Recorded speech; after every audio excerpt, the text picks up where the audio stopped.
Hello Taurus, and welcome to your reading for the week of April 17th. And the word that came to mind as soon as I started to shuffle, right as soon as I hit record and started to shuffle this deck, was the word house. So if something's going on with your house this week, this could be defined as the actual physical location, the physical entity that is your house, your apartment, the place that you live in. This can also, for some of you, mean your home. So what it is that you feel makes up your home. So that those elements that you feel create home versus the actual physical place, as in a house or apartment or whatever the case may be. So something's kind of stirring around in the house in some regard. Let's go ahead and finish shuffling to see what it is that we have coming through from the cards here. We have the Hermit.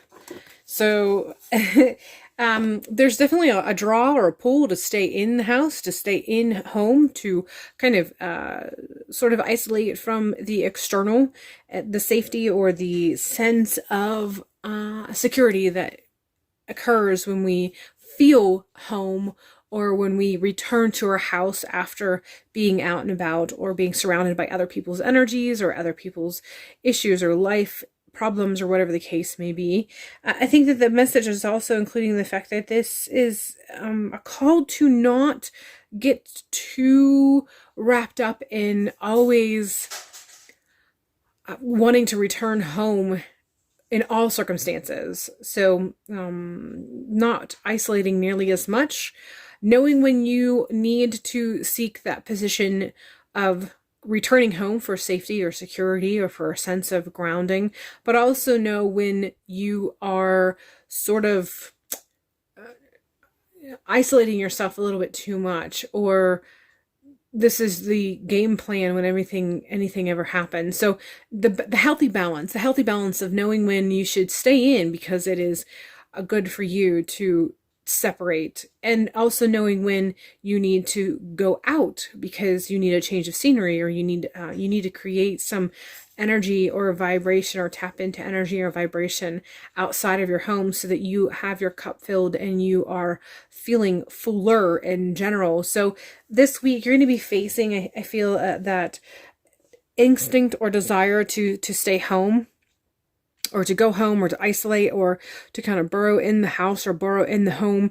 But there are some circumstances where you might benefit from stepping outside of that, kind of creating, manifesting, or engaging in some energy that is outside of that. For some of you, that might mean something like going out with friends for a dinner, or for a lunch, or for cocktails, or whatever the case may be. And for others of you, that might be just taking a walk in the park, or going for a walk in the woods, whatever is around you, whatever is that you can engage in.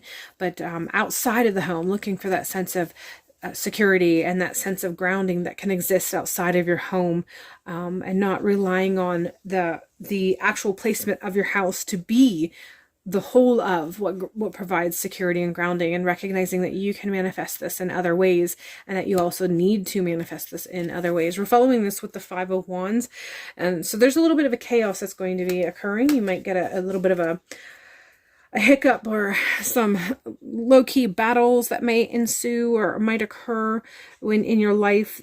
And this feels like it's outside of the home, which is why I'm feeling with the Hermit card, I was feeling that sense of wanting to hurry home, or be home, or to sort of isolate or disconnect from the external chaos, and create a sense of smoother energy, or less chaotic energy, or just be amongst less chaotic energy in the house because of whatever's going to occur. A little bit of a battlefront. This is just essentially something, this feels very, for the good deal of you, this is just minor things. It's not something too major for the most of you. There's might be one or two outliers that this doesn't pertain to. It's a little bit bigger scale, but for the most of you, it feels like this is just a little bit of an extra something that occurs, some rumbling that's going to happen, some gossip that may occur within work that just makes you feel like you just are done with being there. Some occurrence that might happen that you witness witness an accident along the way to or from work, or even along the way to go buy groceries and come home. Just things that are just making things feel too chaotic, and you just feel the need to be able to disconnect, and that desire to isolate and return to the home. You can honor that, but don't isolate so much that you actually are kind of hiding yourself from, or isolating completely. You still want to be engaged to some degree or in some facet. You don't want to disconnect completely is what the message is coming through. You want to be able to still connect in a healthy way. And so sometimes that does mean disconnecting momentarily, but this shouldn't be your only option or your only resource of handling these sorts of things. And also recognizing the sense or the need to ground a little bit. So going back to that, being out with friends and remembering what it was like to enjoy good times with people that you love. Also, maybe if you need to be alone because you just don't want extra people's energy in your energy field, this might mean going out for a walk. This might mean going out into the park. This might mean something as simple as even taking a nice bath, but doing it with the intention of connecting with the water element.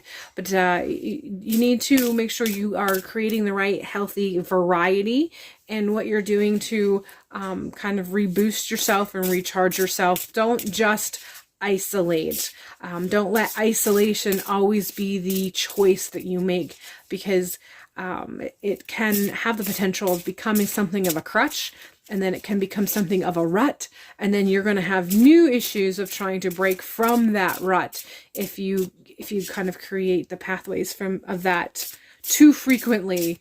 So hopefully that makes sense. I know I keep kind of repeating myself, but I feel like it is important that you break free, and knowing the healthy difference between isolating once in a while versus finding other ways to be able to recoup and to reconnect with yourself and recharge.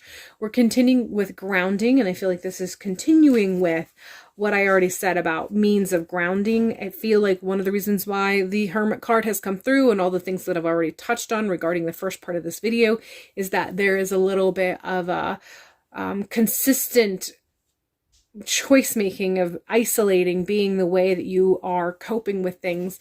And even though that may have been the correct choice when you first started using that, because you did need to isolate, you did need to separate, you did need to kind of reconnect with yourself outside of external voices or external impressions of who you are and what it is that those external voices may say about what you need.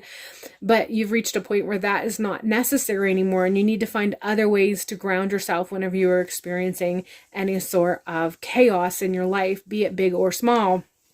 And so if you come across things this week that have a 5 of Wands energy, as far as that chaos that may ensue, that little bit of, rumbling, or, chaotic energy or fire, or a little bit of battle going on in front of you or within your presence or within your energy field, there's just a request in general that you make sure that you are using a variety of techniques for grounding. Don't go back to the easy, just isolate and shut yourself out from everything. Find other means to be able to ground yourself, because they just want you to grow in a different way now. You've grown a lot already, and they want you to tap into other resources. And one of the resources in grounding is actually being out in nature in some way. And another way is to connect with the elements of nature. That's why I said take a bath, because we can connect with the water element with bath. You can connect with water element and ground element if you put Epsom salts in your bath water when you take a bath. So, connecting with other ways of recouping yourself, regrouping yourself, of grounding yourself, that's different from just absolutely isolating yourself. All right, that is all I have for you for this week. I hope that this week proves to be one that gives you opportunity to ground yourself in a healthy way and to create a better connection and relationship with senses and abilities to ground. Hopefully the week ends up being a great one for you, and I will see you in a future video.